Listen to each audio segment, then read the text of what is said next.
올해 우리 교회의 표어가 무엇입니까? 다 같이 한번 크게 외쳐보겠습니다. 가르치고 전파하고 치료하는 교회. 가르치고 전파하고 치료하는 교회입니다. 오늘 이 말씀에서 골로새서는 만물의 주인, 교회의 주인, 온 우주의 주인, 우리 가정의 주인, 이 모든 권세의 주인이 누구시냐 하는 것에 관해서 말씀을 하고 있습니다. 그래서 그 주 안에 살기를 원하는데 오늘은 특별히 우리 각 사람을 가르치고 전파하고 또 각 사람을 그리스도 안에서 완전한 자로 세우기 위함이다 하는 이 말씀이 가장 핵심적인 말씀입니다. 요즘 많은 사람들이 21세기 최고의 화두가 된다면 건강일 겁니다. 웰빙이라 하고 순수 우리말로 잘입니다. 요즘 아이들도 이 말 잘하더라고요. 공부를 어떻게 해야 되니? 그러니까 잘해야 됩니다. 예배를 어떻게 드려야 되니? 잘 드려야 됩니다. 잘입니다. 좋은 잘이죠. 우리가 삶을 어떻게 살아야 될까요? 네, 잘 살아야 됩니다. 우리나라는 잘 살아보세요. 삶의 내용이 있어야 잘 살 수 있겠죠. 질이 좋아야 되겠죠. 질 없이 무조건 흘러가는 것은 삶의 내용이 없이 사는 것입니다. 그건 존재를 위해 사는 것이 되어버리는 거죠. 진정으로 어떻게 사는 것이 잘 사는 것이냐. 2019년도에 우리가 어떻게 사는 것이 가장 복되게 사는 것이고 잘 사는 것인가, 또 바르게 사는 것인가, 이것이 우리의 제일 중심이 되어야 될 줄로 믿습니다. 오늘 가장 많은 사람들이 이제 눈에 띄는 한 본문을 들라 그러면 아마 이런 말씀일 겁니다. 치료하는 교회다. 교회가 무엇을 고칠 것인가 하는 것이죠. 그래서 교회가 병원을 하느냐, 그거는 아니고요. 어떻게 그러면 치료가 되어지느냐 하는 것입니다. 제가 교회를 이제 개척했을 때 하나님께서 참 특이한 방법으로 은혜를 베풀어 주셨어요. 그래서 제가 교회 사역을 해보면서 한국 교회에서 행해지고 있는 일들이 성경적인 게 아닌 것이 참 많구나 하는 눈을 떴습니다. 왜냐하면 교회를 개척하고 복음이 들어가지 않는 곳에 하나님께서 교회를 세우시니까 이 복음의 능력을 전파하시기 위해서 하나님이 때로는 이런 병 중에 있는 사람, 아픔 중에 있는 사람을 회복시키기도 하시더라고요. 이것은 사람이 하는 일이 아닙니다. 교회의 주인 되시는 주님이 하시는 거죠. 이 복음의 능력을 나타나게 하기 위해서. 그래서 죽어가는 영혼을 살려내기 위해서 복음의 전파와 함께 하나님께서 그 능력을 나타내 주실 때가 있더라고요. 지속적으로 되는 건 아닙니다. 하나님께서 교회를 세우셨을 때 어떤 목적을 가지고 계신데 그 교회가 이제 막 시작하는 교회니까 하나님의 역사를 어떻게 나타낼 수 있을 것인가. 그리고 특히 제주도로 가는 우상이 심하고 세속 풍습이 너무 심한 그런 지역이니까 하나님께서 복음 전파의 능력을 위해서 그런 도구로 쓰시기도 하더라고요. 그래서 그분들이 이제 그런 은혜를 받고 이제 하나님 앞에 나왔지요. 그러나 병치료 받았다고 해서 구원받은 건 아닙니다. 몸만 조금 회복된 것이죠. 또 병원에서 치료할 수 없는 부분들을 이제 위로받고 힘을 얻는 그 정도였죠. 아직까지 하나님 만나지는 못했어요. 그래서 이제 복음을 전해서 예수님을 구주로 영접하고 그리고 이들이 이제 구원의 확신을 하게 되고 이제 자라기 시작하게 되어 가는 거지요. 그런데 교회가 여러 다양한 일들이 막 일어납니다. 어떤 일이 일어나는가 하면 그렇게도 해결이 안 되는 문제를 기도해서 문제가 해결됐습니다. 어떻게 됐을 것 같습니까? 그 다음에 교회 왔을까요? 안 왔을까요? 안 옵니다. 우리 같으면 그런 은혜를 베풀어 주시면 지금까지 자기 평생 기도 제목이었는데 응답을 받았으면 이제 하나님의 은혜를 경험했으니까 더더욱 예배생활 잘하고 충성하고 헌신할 줄 알았죠. 교회를 안 오더라고요. 왜 안 옵니까? 무슨 아픕니까? 무슨 문제가 있습니까? 이제 내 문제 해결 받았는데 왜 안 옵니다. 무엇이 문제죠? 말씀이 제대로 가르쳐지지 않았지요. 몸은 회복됐고 또 우울증도 있고 여러 가지 각종 스트레스와 아픔도 있고 몸도 힘든 적도 있었는데 마음도 힘든 적도 있었는데 그런 위로는 받았는데 정말 예수님을 제대로 만났으면 그 위에 자람이 있어야 되는데 그것이 없는 거예요. 나중에는 이제 또 다시 돌아오긴 하기는 했습니다. 그래서 여기 치료라는 것은 병원에서 하는 치료를 말하는 것이 아니라 예수님을 닮아가게 하는 전인적인 치유의 역사를 나타내는 겁니다. 예수님 닮아가는 새 사람. 그것을 여기서 치료라고 그렇게 말씀하고 있는 것이죠. 이렇게 되기까지는 먼저 앞서서 진행되어야 될 부분이 있습니다. 2019년에 우리 교회가 왜 이 말씀을 가지고 시작하는가 하면 하나님께서 저한테 이런 하나의 소망을 주셨어요. 이런 기대감을 주셨는데 그것이 이 말씀으로 시작했습니다. 그리고 그것이 점점 자라면서 비전으로 심어졌습니다. 그래서 하나님께서 2019년에는 이와 같은 교회를 하시기를 원하시는구나 하는 것을 기도하면서 그림을 그렸습니다. 이 양산 땅의 복음화를 위해서 하나님께서 우리 교회를 세워주셨는데 교회가 가장 먼저 본질을 회복하고 영혼을 살려내는 일에 교회가 쓰임을 받아야 됩니다. 우리 금산고은교회가 바로 이와 같은 교회가 되기를 주님의 이름으로 축복합니다. 자, 그러면 가장 먼저 교회가 1차적으로 본질을 회복하기 위해서 해야 될 가장 중요한 한 가지가 나옵니다. 28절을 우리 같이 읽습니다. 우리가 그를 전파하여 각 사람을 권하고 모든 지혜로 각 사람을 가르치면 각 사람을 그리스도 안에서 완전한 자로 세우려 함이니. 아멘. 우리가 그를은 만물의 주인, 교회의 주인 대신 예수 그리스도를 전파한다 이 말입니다. 예수 그리스도를 전파한다. 프리칭 또는 캐리그마 이렇게 말할 수 있습니다. 이것은 복음 전도를 말하는 거죠. 예수님을 전해야 됩니다. 교회가 가장 먼저 해야 될 일은 영혼을 건져내는 일이죠. 영혼을 사랑하고 영혼에 대한 관심을 가지고 영혼에 대한 애착을 가지고 있어야 됩니다. 그것을 가장 대표적으로 보여주신 분이 누굽니까? 예수님이잖아요. 예수님이 이 땅에 오셔서 3대 사역을 대표적으로 행하십니다. 그것이 오늘 우리가 함께 읽었던 말씀이고 교회의 표어이기도 합니다. 예수님은 영혼을 사랑하셨기 때문에 이 땅에 오셨고 우리를 구원하시기 위해서 이 땅에 오셨지요. 그래서 우리도 교회도 무엇을 전해야 되는가 하면 예수 그리스도의 복음을 전해야 될 줄로 믿습니다. 그래서 여기 그가 바로 십자가에 달려 죽으실 뿐만 아니라 부활하시고 살아나셔서 성천하신 다시 오실 바로 그 예수 그리스도 만물의 주인이요 교회의 주인이신 바로 예수 그리스도 그를 전파하라 그렇게 말씀합니다. 예수 안 믿는 사람이 어떻게 예수를 알게 될까요? 가만히 있으면 예수를 압니까? 꿈속에서 만납니까? 그런 경우는 극히 드뭅니다. 아주 가끔 그런 사람이 한 분 있더라고요. 그러나 보편적으로는 보면 고린도전서에도 나오죠. 전도의 미련한 것으로서 영혼을 구원하시기를 기뻐하셨다고. 전해지는 복음입니다. 말로서 전해져야 됩니다. 삶을 통해서 전해져야 됩니다. 그런데 이렇게 보면요, 이 전도를 가장 많이 할 수 있는 대상이 있습니다.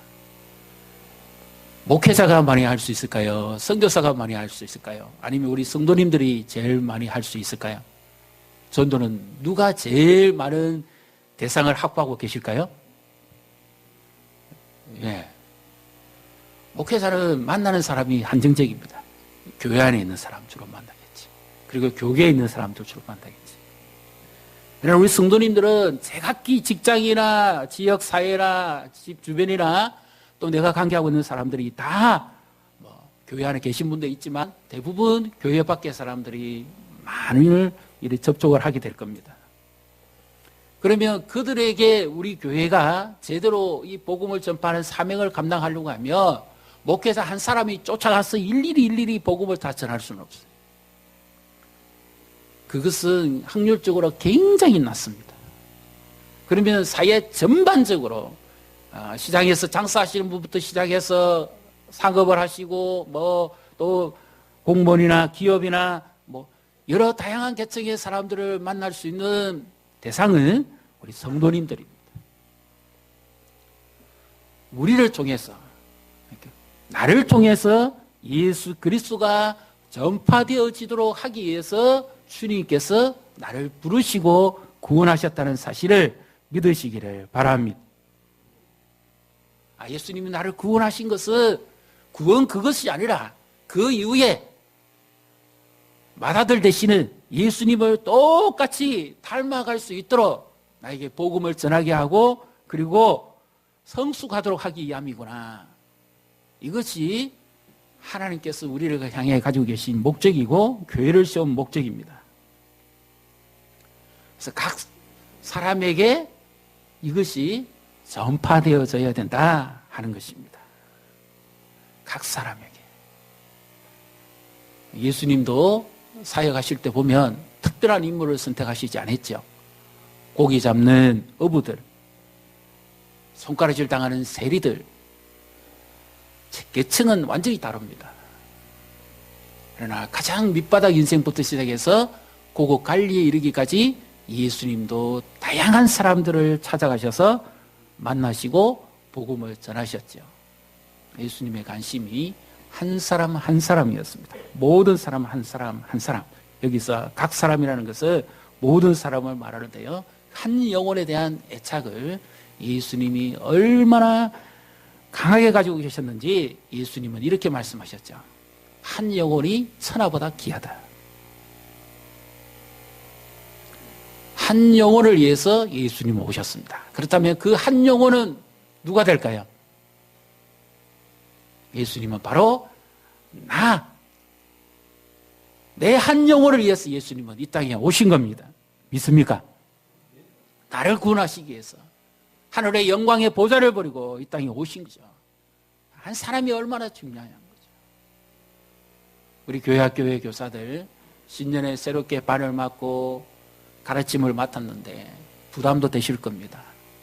그러나 한편으로는 분명한 한 영혼에 대한 철학을 가지시고 한 영혼에 대한 애착을 가지십시오. 한 사람이면 놀라운 일이 일어날 수 있습니다. 한 사람입니다. 우리 세례에서도 마찬가지입니다.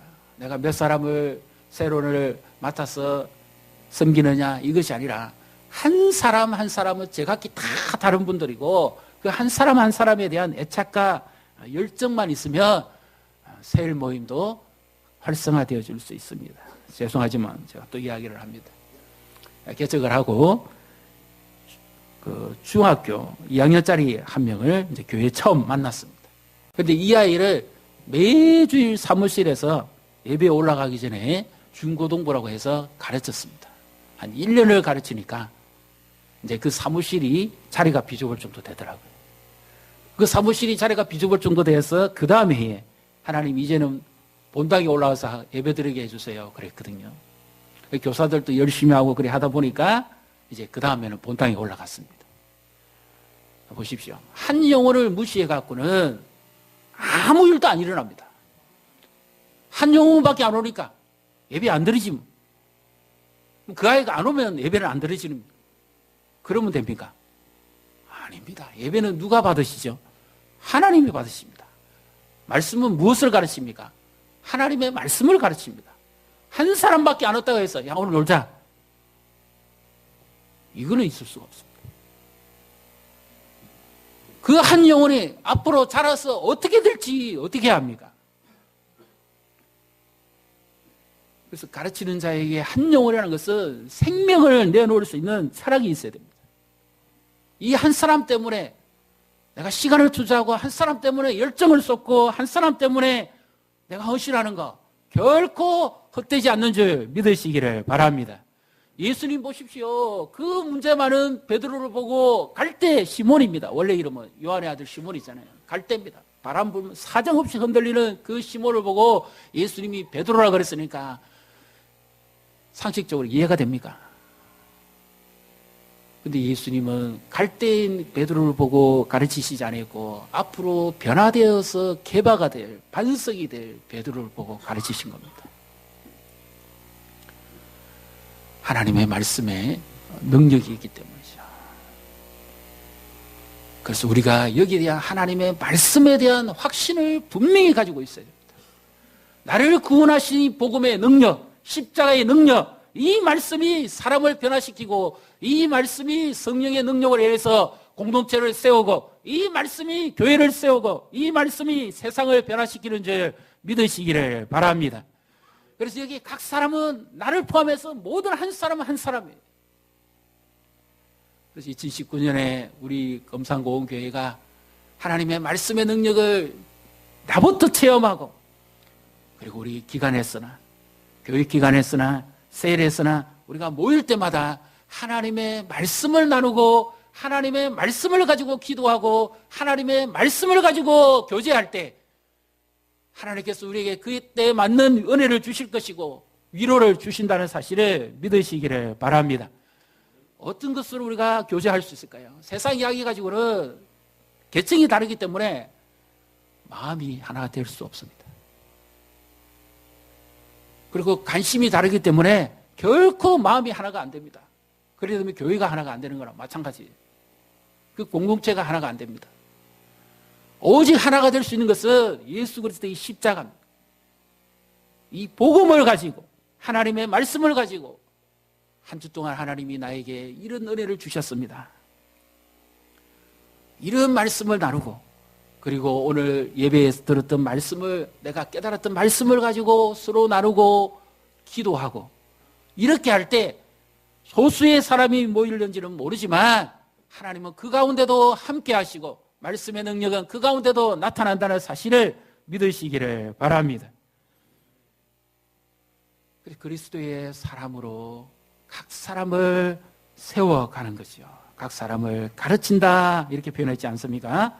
그래서 예수님도 말씀하시기를 마태복음 28장 19절 20절에 하늘과 땅의 모든 권세를 하나님 아버지가 예수님께 주셨는데 그러므로 너희는 가서 모든 족속으로 민족으로 제자를 삼아라.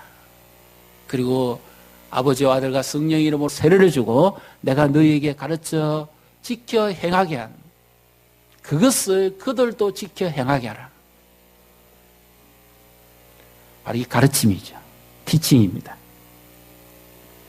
가르침은 지식적 가르침도 있습니다만 삶으로서의 가르침이죠.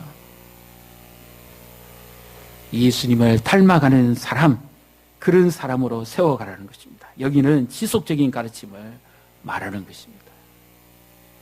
하나님의 말씀을 통해서 지속적으로 가르쳐 나아갈 때 영혼이 세워져 가고 공동체가 세워지고 교회가 세워져 가게 되어 있는 것이죠. 그래서 여기 완전한 자라는 의미는 성숙한 자를 말합니다. 교회가 성도들이 제가 얼마 안 있을 때 온갖 이런 이야기들이 다 문제들이 발생을 하게 됩니다. 교회는 그렇습니다.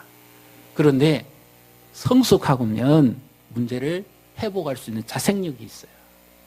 어떤 문제가 일어나도 말씀에 성숙하면 그 교회 자체가 치료하는 능력이 있습니다. 그런데 신앙이 어린 사람들이니까 그것을 스스로 해결할 수가 없지요. 어린아이의 특징이 뭡니까? 전부 자기 관점으로 해석하는 겁니다. 그러니까 교회는 한 교회인데 보는 눈은 제각기 다르고 생각하는 교회는 제각기 다른 거예요. 이 문제가 얼마나 많겠습니까? 성도가 100명이면 문제가 100가지입니다. 보는 사람에 따라서 교회 해석을 전부 달리합니다. 예를 들어서 그렇습니다. 어떤 사람은 왜 우리는 사회복지 같은 이런 구제사역을 많이 안 합니까? 왜냐? 자기는 그게 관심이 있거든요. 그런데 교회가 그런 부분을 하긴 해야 됩니다. 해야 됩니다. 그러나 그것이 본질에 의해서 우리가 연이어서 하게 되어지는 것이지 그것만 해가지고는 교회가 안 되거든요. 근데 끝내 아무리 설득을 하고 가르쳐주고 해도 자기가 생각했던 것은 자기가 가난하게 자랐는데 왜 그런 이야기를 하는가 하면 자기가 가난하게 자랐으니까 가난한 사람들에 대한 애착과 정이 많아요.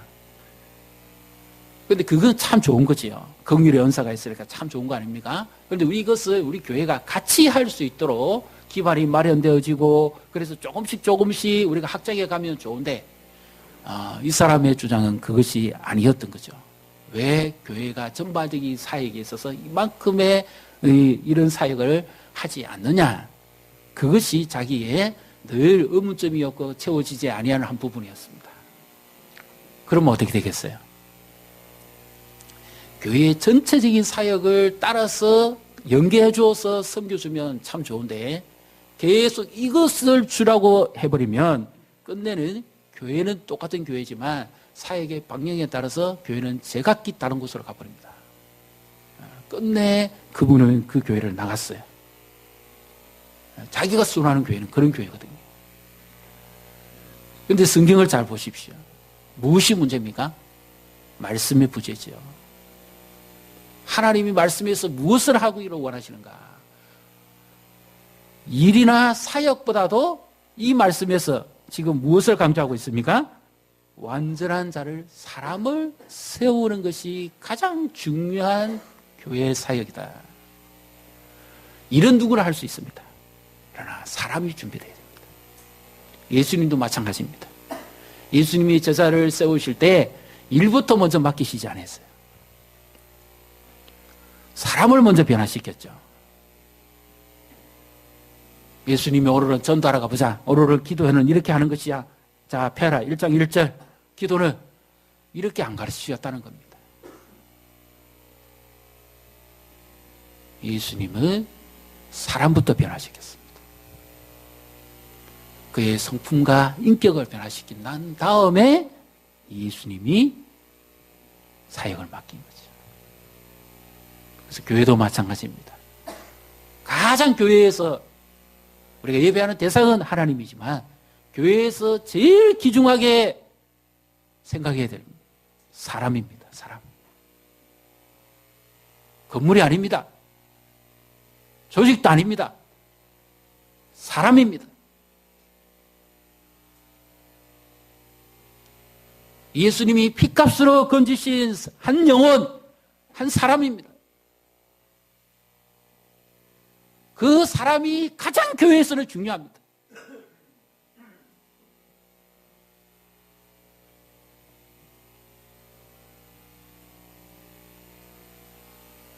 그리스도 안에서 우리는 신실한 자를 세워가야 됩니다. 그래서 모든 지혜로 각 사람을 가르치고 각 사람을 그리스도 안에서 성숙하단 말은 제 기능을 할 수 있는 이 역할을 감당할 수 있는 사람을 말하죠. 그래서 사역을 감당하는데 예를 들어서 그 사역을 하는 사람이 인격적으로 성숙하고 믿음으로 준비가 된 사람이라면 어떤 문제가 생겨도 해결해낼 수 있는 능력이 있다는 겁니다. 근데 이 해결할 수 있는 능력이 없는 사람이 사역을 하면 문제가 더 커져 버린다는 거죠. 더 교회가 시끄러워진다는 겁니다. 그래서 성경의 본질의 회복이 바로 이것입니다. 그리스도의 사람을 세워라. 이것이 교회가 해야 될 가장 중요한 일이다 하는 것입니다. 그래서 우리가 교육기관에서도 마찬가지고요. 셀에서도 마찬가지입니다. 불과 많이 모이지 않는 시간 안에서지만 우리는 하나님의 사람으로서 그리스도를 전파하고 그리스도를 닮아가고 그리스도를 위해서 우리가 진력해 가는 한 해가 되시기를 축복합니다. 자, 29절에 우리 같이 읽습니다. 이를 위하여 나도 내 속에서 능력으로 역사하시는 이의 역사를 따라 힘을 다하여 수고하노라. 아멘. 그래서 바울이 교회의 일꾼이 된 목적, 그리고 사도로 부름받은 목적, 또 선교사로 부름받은 목적, 전도자로 세우신 목적, 이것을 자기의 힘으로가 아니라 성령께서 자기를 그렇게 보내셨기 때문에 그 교회를 세우고 말씀을 전하라고 세웠기 때문에 자기 속에서 역사하시는 그 성령의 능력을 힘입어서 자기도 힘써서 그렇게 한다는 그 말이죠. 그래서 이 골로새 교회는 바울이 먼저 세운 교회가 아니라 에바보라라는 사람에 의해서 세워진 교회입니다. 소아시아의 아주 작은 지역에 세워진 교회입니다. 근데 이 교회가 소문이 났어요. 믿음도 좋고 사랑도 있고 소망도 있다는 소문이 났습니다. 그래서 이 하나님의 감동을 입어서 이 사도 바울이 그것보다도 더 성숙한 자를 세우기 위해서, 더 성숙한 교회를 세우기 위해서 이렇게 성령의 감동을 힘입어 말씀을 지금 전하고 있는 거죠. 그래서 한 사람이 얼마나 귀하냐는 겁니다. 그 한 사람을 통해서 이사야서 66장이나 이런 말씀을 보면 한 사람이 천하를 감당할 수가 있습니다.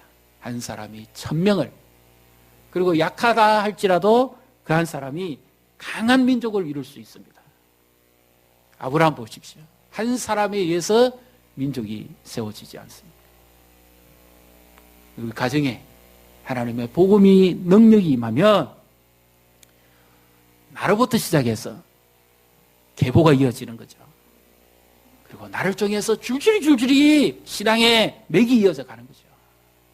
그러니까 나 한 사람은 얼마나 귀합니까?